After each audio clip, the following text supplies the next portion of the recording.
Hello বন্ধুরা, তোমরা কীরকম আছো? আশা করি ভালো আছো।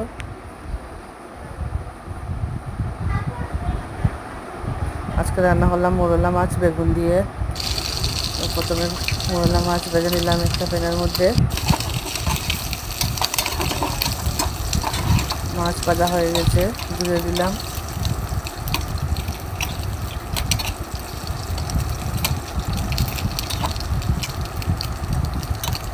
লাল লাল করে ভাজা হয়ে গেছে।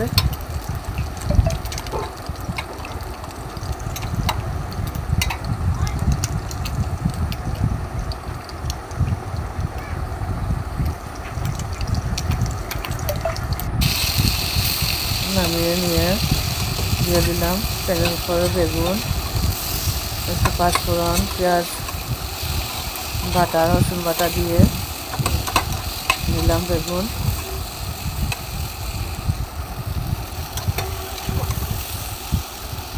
বেগুন কষানো হয়ে গেছে, সব রকমের মশলা দিয়ে কষানো হয়ে গেছে। দিয়ে দিলাম একটু জল। জল ফুটে উঠে যাবে তখন দিয়ে দেবো টমেটো।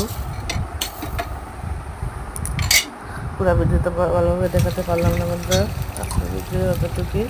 ভালো লাগলে লাইক করে শেয়ার সাবস্ক্রাইব করবে।